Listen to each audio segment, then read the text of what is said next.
Isa na naman pong mainit na balita ang ating pag-uusapan ngayon tungkol kay XRP. Maraming experts ang nagsasabi na darating ang malaking pagkakataon para kay XRP hanggang October dahil sa mga desisyon ng SEC tungkol sa mga pending ETF applications. Ngayon ay pag-uusapan po natin kung ano ang ibig sabihin nito, paano ito makakaapekto sa presyo at ano ang maaring mangyari kapag dumating na ang October deadline.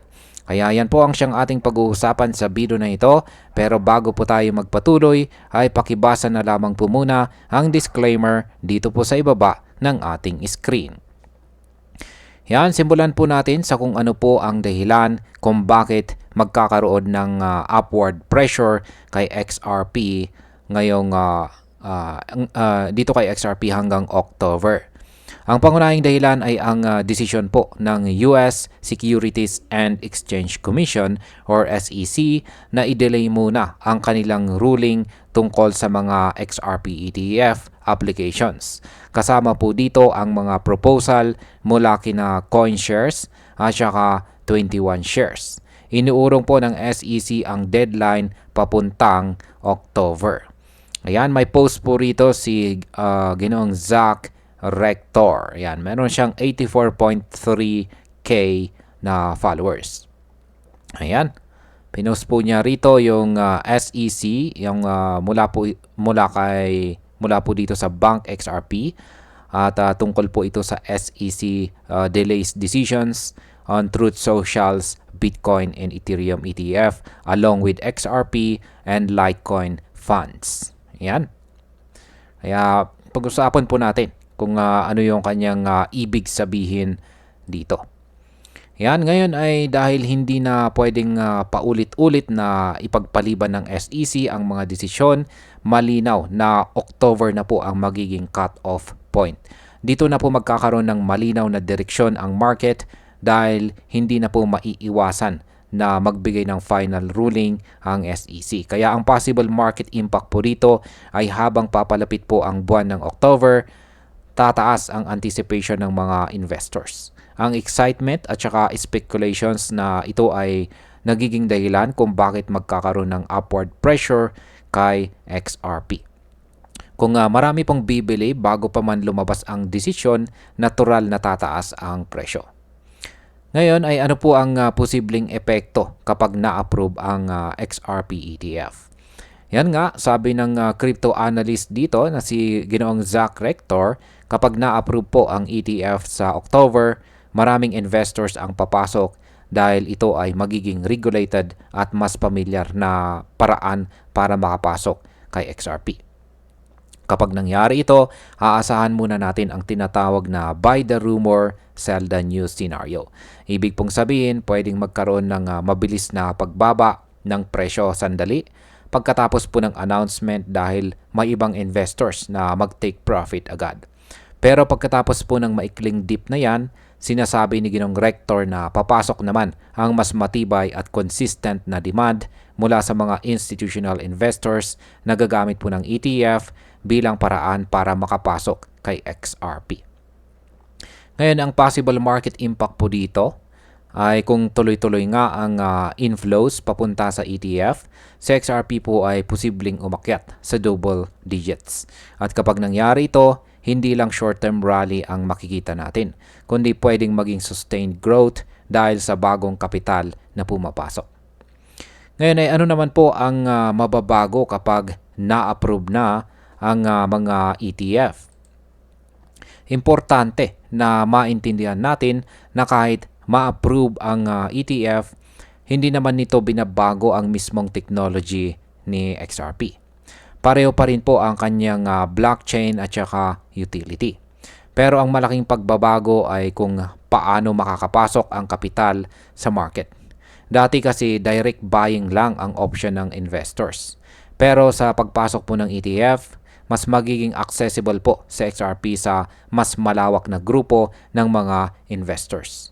Lalo na yung mga traditional na hindi pa masyadong sanay sa mga crypto exchanges. Kaya ang possible market impact po dito ay mas maraming investors na may malaking kapital ang magkakaroon ng access kay XRP.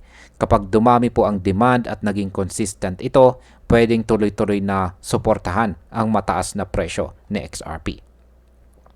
Ngayon ay bakit po sinasabi ng mga eksperto na October?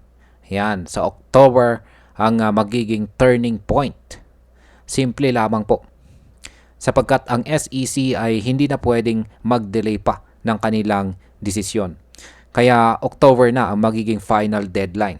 Kung ma-approvean o ma-reject, siguradong may malakas na epekto ito sa market.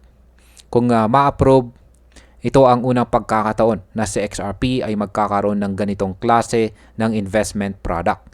Kaya mas marami ang posibleng pumasok na kapital. Kung ma-reject naman, posibleng makakita tayo ng malakas na pagbaba ng presyo dahil mawawala ang excitement. Pero tandaan po natin, kahit may rejection, hindi ibig sabihin tapos na ang laban ni XRP. Maaring temporary lamang ang epekto at babawi ulit kapag may bagong developments.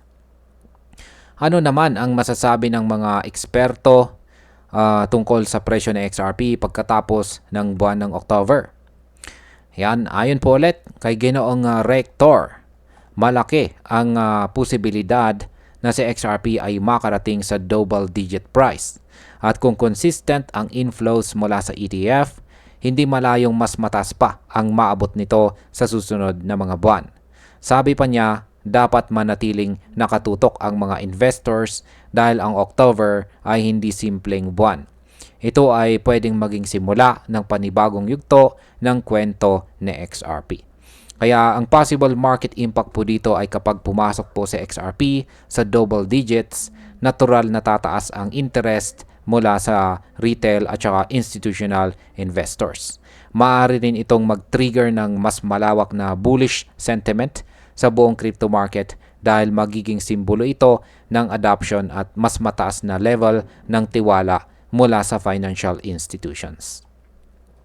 At bilang panghuli, kung susuriin po natin ang lahat ng impormasyon, malinaw na ang buwan ng October ay magiging napaka-importanteng buwan para kay XRP. Ang anticipation pa lang ay nagbibigay na ng upward pressure sa presyo. At kung darating po ang approval, sa XRP ay posibleng magsimula ng panibagong chapter na may kasamang mas malawak na adoption at mas malakas na suporta mula sa institutional capital.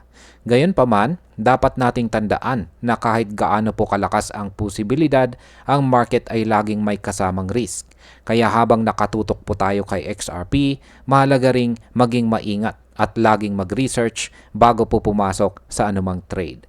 Sa kabuuan, ang masasabi ko na si XRP ay nasa isang napakahalagang punto ng kanyang kwento. At kung magiging pabor po ang October decision, posibleng makita natin ang isa sa pinakamalaking rally na XRP sa nakaraang ilang taon. At ayan, hanggang dito na lamang po tayo sa video na ito mga ka-crypto. Marami pong salamat sa panonood. Ingat po tayo lagi at God bless po sa ating lahat.